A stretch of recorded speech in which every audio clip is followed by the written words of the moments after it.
Sharlene Wells Hawkes, former Miss America 1985, former ESPN sports reporter, author, singer, business executive. Thank you so much for being part of Three Questions. Really great. Thank you. Thank you, Bob, for having me. Now, you've got so many different titles.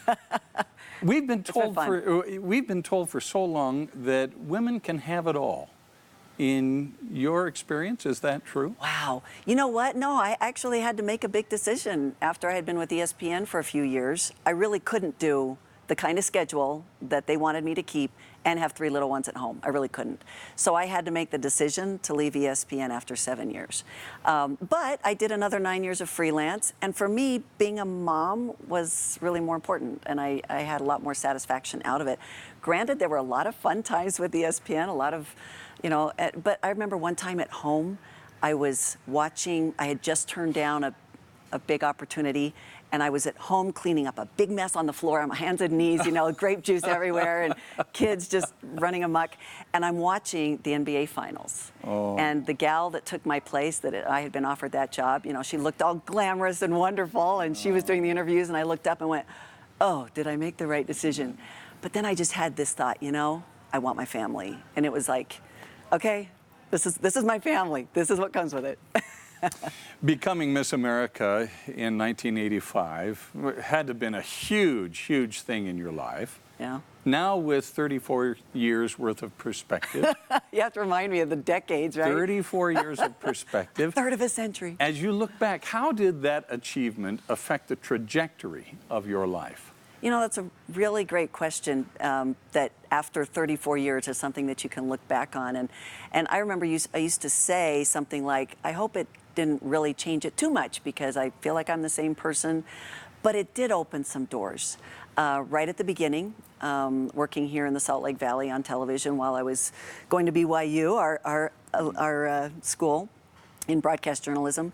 But the opportunities that I had right off the bat really set me up for being able to do things like ESPN. You know, and then I scaled back. I don't know that I would have had that opportunity without Miss America and that, you know, the KSL reaching out and saying, hey, would like you to do something on the sidelines, you know. Yeah. So I don't know. Yeah. I've read that Miss America doesn't stay in one place for more than 24 or 48 hours during the year of her You are so right. her reign. Yeah. After she's crowned, what is it exactly that Miss America does? You know, it's for every single Miss America, it's a little bit different, but for everybody, the common thread is that there's a huge letdown that they don't expect because most are just not prepared. You know, you are going 5 cities a week, roughly, 250,000 miles that year. You're going constantly, and the expectation level is just so high for you to perform well every single day, regardless of the amount of sleep that you have. And then suddenly, the next day, nobody is babysitting you, nobody's telling you where to go, what to do, and it's so freeing. I loved it, but then after the next couple weeks, it was like, who am I? Really, you kind of wonder, I don't know who I am, because for a year, I was a thing, I was a brand. I wasn't really being me. I mean, I thought I was, but. So it took a while, and I think for every Miss America, they kind of have to go back and process and go, okay, what part did I learn that I want to keep? What part do I go, okay, goodbye, I don't need that stress anymore. And it kind of took me a while to get comfortable. In fact, I left Miss America off my resume for the first 15 years. Really? Yeah, because Why? I didn't know, like for ESPN, I did not have it on my resume when I went in for an interview. I didn't know how people would see that, if it would be an asset or a liability. And so since you don't know what they're going to think, you just go, okay, I'm leaving it. Yeah, but certainly they would know that you were Miss America. You would think, recently. but they did not. Really? No, because that was back in the old days. This is 1987 when I got hired. My very first job was Holiday Bowl with them, and they didn't have Google. They didn't know, so it was whatever my resume and my tape. That's all they saw, right? So they didn't know. I had to kind of, after I got hired, I said, I have some disclosure. I have a confession to make. Yeah, and they laughed at me, but I was nervous. I really thought they might fire me over this. Really? I was really nervous about it.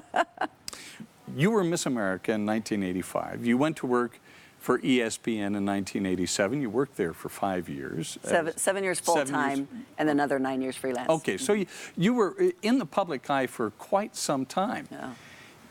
What do you do with the pressure to maintain a certain amount of visibility professionally? Because I think we equate visibility with success. Yes. Often.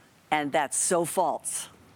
Tell me, Yes. did you ever feel that pressure, and what did you do with it? You know, that's a really great topic because, Bob, because that was something that I had to deal with, that when I stopped being on ESPN, people go, oh, she didn't succeed, right? And it's like, no, that was a choice. That was a choice that I made. I am now focusing on my family. I was doing some other things, speaking and writing and stuff. But what I really wanted to do, and I went back and got my master's degree so I could do that, is I wanted to be behind the scenes. In fact, in hindsight, I probably should have studied to be a producer instead of on camera, because I really enjoy behind the scenes. So right now, that's what I am. I'm a producer and a publisher. And so I'm continuing to tell the story, but now I'm behind it. And I'm letting others talk, and I'm being able to use my writing craft in order to do that, to tell that story. But I think that's an excellent point. If you're not visible, well, you must not have succeeded. No, it's some choices that we make. You know, I could have continued on in that, and I didn't want to. Do you miss the visibility? No. Why not? Why not? Was that really fast? And this is something that I've only just started recently sharing, because I think I've understood myself a lot better. I am naturally an introvert, and I'm a high-functioning introvert. And what that means is... With medication. No, but what that means is that I like to recharge by myself. You know, I don't need to be out in the light to recharge. And so, but I learned how to do that, and I learned how to do it pretty well at some of the higher levels. But that doesn't mean that that's something that I really, really enjoy. I loved going to the Kentucky Derby. I loved going to World Cup today, you know, on the finals and stuff. But the actual part of doing that job, not so much. So what I'm doing right now is what I really love.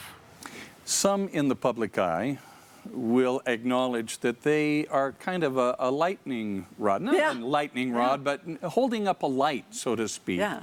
That expectation. Yeah, and they expect you to perform and inspire in a certain way on certain levels. Yeah.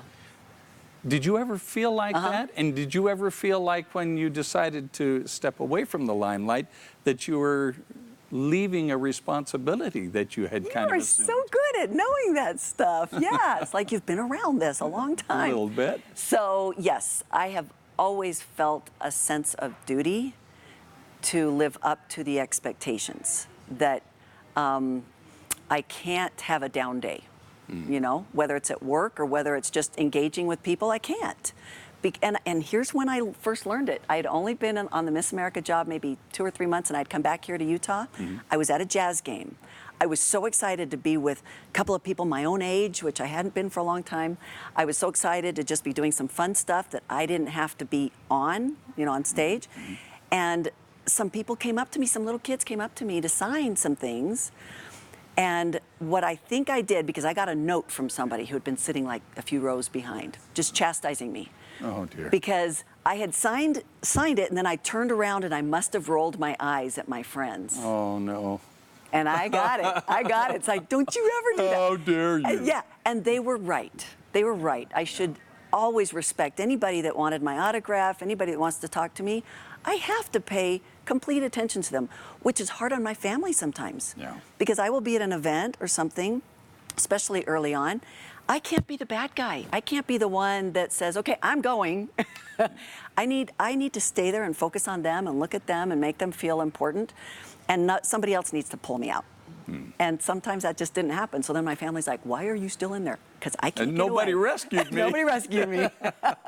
I cannot, and I won't be the bad guy anymore. I have to pay respect to anybody that is kind enough to want to come over and say hi to me. I have to honor that. So I didn't handle it right when I was 20, and I've learned. We hear calls and we see efforts to emphasize inner beauty. But the truth is we live in a television, YouTube, Instagram Right. world where in order to be successful, you got to have a certain look. Is that true? Are we trapped in an environment where you have to look good in order to be successful? Or can we just depend on inner beauty? I think there's two stories there. I think there's the one that we tell ourselves, that it's all about inner beauty, and that I think our society is doing much better at trying to get out there that it's about inner beauty, and I'll go down that path in just a second. But still, we're kind of stuck on this outer beauty thing. Whether it's right here in Utah that, you know, we're focused on it. I myself worry about, okay, I'm now 55. I've got wrinkles and everything. I've got to try to get them away, you know, and I do things to try to help make that go away, because I feel better if I look better. When I gain 20 pounds, I go, you know, I'm not fitting in things right. I don't like it. So there's that part that you struggle with. But back to the inner beauty. Our society, I think, is really tackling this in a way that I don't think previous decades have ever tackled it. And we're putting models out there that are different sizes, which I love to see. Miss America's gotten rid of swimsuit. That's a big deal, because you mentioned earlier, you got it. When Miss America started, it was because of a swimsuit contest. Yeah. That's what it was. Swimsuit review. Yeah. It was, yeah. And for Miss America to get rid of swimsuit, in fact, there are no judging elements today on outer beauty for Miss America. Isn't that Now, that telling? seems like the pendulum has like, swung phew, way right. in the other And direction. that's another good point, because I'm on the Miss America board, and one of the things that I am pushing for is that I think we do need to have some element of fitness, not necessarily judged, but some element of fitness, because women today see fitness as beauty. Fitness is strength, and strength is beauty. And that's kind of the area that I like to go, and to say, okay, it's about developing your mind, developing your fitness. That's what it's all about. I think every woman is beautiful. I really do. It's about how you take care of yourself. Mentally, physically, emotionally, all of those things. From the inside out. Yeah. A woman with a smile, I think, is beautiful. But those smiles come from confidence. So. You are currently serving on the Miss America board, correct? Okay. At the beginning of the 2019 Miss America broadcast, they had all the contestants come on camera, and they said these words, that they are smart, confident, strong, talented, accomplished, principled, commanding and impactful, passionate and compassionate, diverse and inclusive, sisters, daughters, friends, beautiful inside and out, future leaders, teachers, mothers, empowered, and just getting started. My question is this. That is setting the brand. Yeah, no kidding, huh? My question is this. Where does the need for Miss America contestants come from to come out and make a statement like that? And what does that say about women in general and how they are perceived today? So the whole genesis of this transformation, I would love to say that it was because everybody just said this is the right time, this is the right thing to do, which has been happening for the last decades. I mean, I wanted to get rid of swimsuit for 30 plus years. But the real driver is revenue. And what happens is when sponsors say, we would like to be part of it, but we don't like focusing on swimsuit. That's not the message our brand wants to send. Our brand wants to send that diversity is the way to go, that every woman is beautiful. And as soon as you start doing swimsuit and measurements and stuff, we're not so interested in that. So revenue is driving a lot of decisions, and that was one of the big factors, is that, you know what, we have to have our finger on the pulse of this. And that means that today's society is really changing, and we need to be part of that change. And we were not so relevant if we're walking around on a stage in a swimsuit and high heels. Who does that? That's not relevant. It wasn't even relevant when I did it back in the 80s. That one felt really weird. It was like, I think this is a 50s thing, 1950s, it felt right. But what does it say about the way women are perceived in general when they have to make that kind of a bold statement, as if people were not informed that women are like that anyway? I think it was more specifically the Miss America contestant women, not so much women in general. But I think they were trying to redefine Miss America 2.0. And that's the new way of the future. That's the new branding, as the Miss America 2.0. So that is a more of a branding statement for the rebrand of the Miss America contestant, which is, I think, a statement on all of today's young women. And it's, you know, I think it's really something that our society has already been going towards for a long time, but it just wasn't coming out on stage enough, out in the public eye, on national television, on live television. We were seeing it, you know, in TV dramas, in comedies and such, but not so much on live television. And this, I think, just kind of put an exclamation mark on it. Where is your passion now? What is it that gets you so fired up that it gets you out of bed in the morning? You know, I've been for 15 years, I've been running Remember My Service Productions in Salt Lake City, which is a division of Story Rock. It's been around since 1998, but the division, we really kind of got started in 2005. We're really the only ones in the country that do what we do, which is to help the military and veterans organizations tell their story. So one of the biggest things that I'm doing right now, which is based on success that we've had for a bunch of years with the Korean War 60th and Desert Storm 25th, we published a Vietnam 50th commemorative gift. And we worked together with the Library of Congress and the Naval Historical Foundation and the Army Historical Foundation to pull together all these stories of service, duty, and sacrifice representing all states, all services. And we are publishing it state by state, so state customized forward sections that have the governor's message in there, and there's about 10 pages that's the messaging, the narrative from that state about their Vietnam veterans and how much they love them and honor them and recognize them because they did not get that 50 years ago. So that started in 2012, that commemoration, the opening of that, and it ends in 2023. So 2019, we're right now in the peak year of it. I just started, in 2 weeks, Texas is going to distribute their books. Utah was the first one. Utah was our pilot for this program. Hawaii, Alaska, Iowa, Mississippi then went.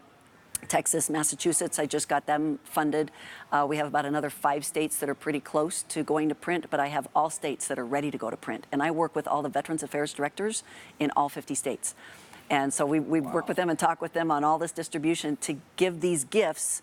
You know, this is going to be 7 million copies by the time that we're done to give to every one of these Vietnam veterans that tells them that they are not only recognized and honored, but it also includes all the information on 24/7 crisis hotline. No matter what they're going through, they can text, call, chat, message, in person, where they can meet. Because it's really, really important to find the veterans that are not in the system.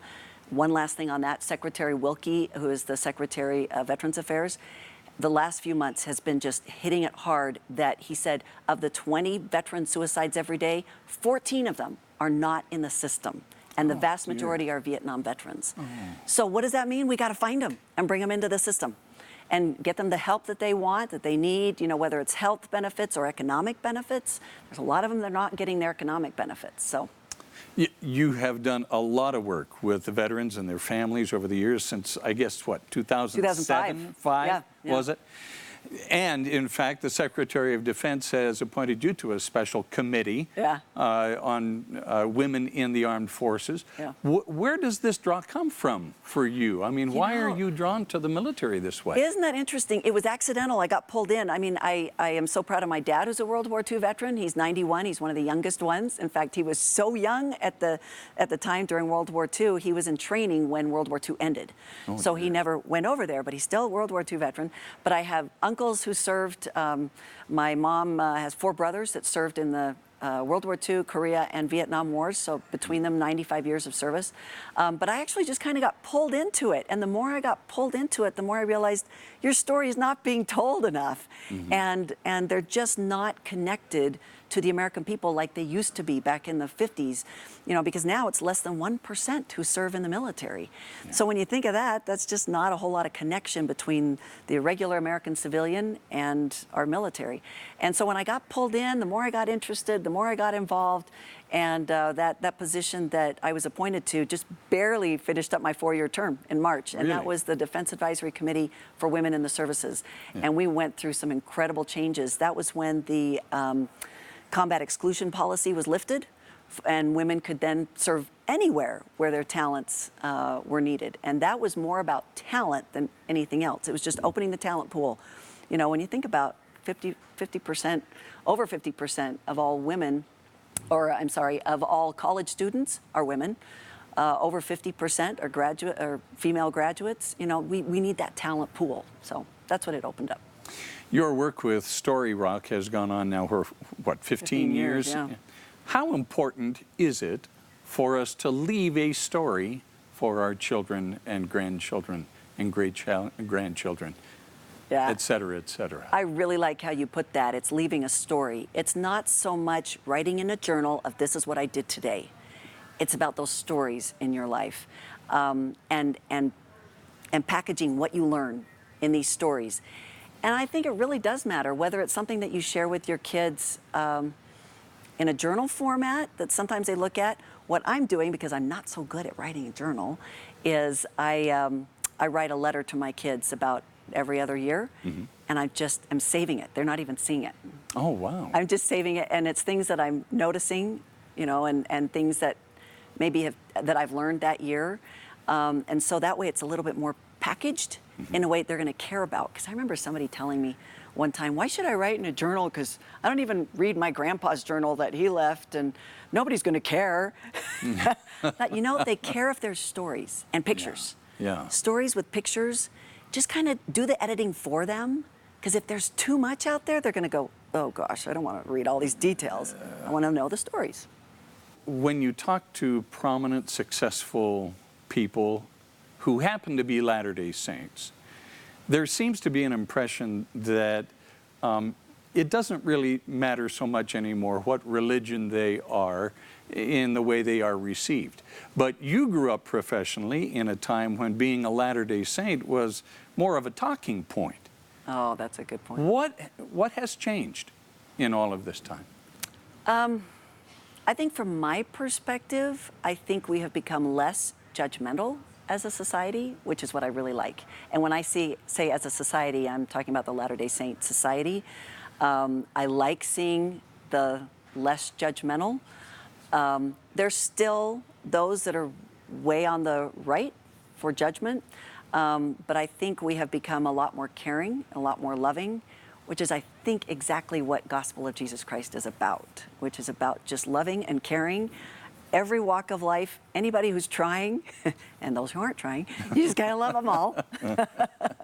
But you just embrace, I think that's what the gospel is all about, is about embracing everyone. As a mother of 4 mostly grown children and 2 grandchildren now, and with your very successful career over a professional lifetime, what do you believe is the most important thing that you have taught your children and grandchildren and that you are continuing to teach them? Oh, wow. I wonder if they would think differently about what I'm going to say. But I hope that the most important thing that I've taught them is to be accepting and loving and kind and not judgmental. I hope. Now that's kind of a general thing, but I also have really, really hope, and I thought about this yesterday on Mother's Day, that I've taught them that perfection is not our goal. It's the direction, and it's the effort. Whatever you're doing, whatever you're doing. And I thought about that yesterday as I heard some moms saying that they did not like Mother's Day because it reminded them of how much they failed and all of that, right? Yeah. And I go, I love Mother's Day. I recognize that there's lots of things I probably could have done better, but I know that I had always been doing my best. I was always doing my best. And whenever you're doing your best and you put a lot of effort in, you have to give yourself credit for that. And I learned that from my mom. My mom was a perfectionist. She was a concert pianist, but she was never a perfectionist when it came to, you know, my performance, that you have to be perfect or I'm not going to love you. Never. It was about, don't practice sloppy. Yeah. Practice well. That's right. Put in the good effort. And then we hope the performance goes well. Yeah. But I'm going to love you regardless, right? So I hope that what my kids remember is that I love you regardless. It's all about the effort. It's all about trying, and be kind to others and be embracing. Lastly, what is it that you have not done yet that you would like to do before it's all over? I know. You know what I realized? I don't have a bucket list. And I got to thinking, I have some things that I want to do, but I realized I have done so many crazy things over my life already. I've flown in an F-16. Yay. You too, huh? Yes, that's so cool. Yeah, I got it's so cool. sick. Oh, Oh my did gosh, you really? so sick. Yeah, I did. Yeah, I slept overnight Oh, on an dear. aircraft carrier and got to Me watch too. night ops. Isn't that cool? Yeah, that was just so cool. Yeah, there's some really fun things and some great people that I've met and opportunities that I know are really unique that I've had. And so it almost makes me feel greedy if I feel like I've got more that I have to do. But there's lots of things. I love biking. That's my big thing. So every year I take a biking trip. Next month it's going to be biking from Amsterdam to Bruges. And I'm taking my daughter and my sister and her daughter are going to go. I just love You it. are a biking Last year it queen. was Tuscany, and the year before that it was a bike and boat trip down the Danube. So I love to explore on the ground. I love to be able to get off a bike and go in and just see something, you know, that you didn't anticipate. So I love adventure. I have always wanted to get my Rachmaninoff Concerto No. 2 back up to speed. I just learned the first movement. On the piano. On the piano. Yep. And so that's something that I practice every morning for like 10 minutes. I haven't done it for 10 minutes? I know. It's going to be 10 years minutes? before I get it back up to speed. But I figure if I do 10 minutes, it'll gradually go to 20. And go to, So that helps me with memory. And I would love to do that. But here's the catch, is that it would scare me to death to ever perform it. That's because you're only practicing 10 minutes. That is true. That is true. Boy. No, there's a part of me that feels like I have already lived so many experiences that are so unique that it just wouldn't be fair to ask for any more. Just keep exploring, and I love hanging out with my family. Oh, wonderful. Well, Sharlene Wells Hawkes, former Miss America 1985, former ESPN sports reporter, author, singer, business executive. Thank you so much for being Thank you, part of Claude. 3 Questions. So great to be here. Thank you.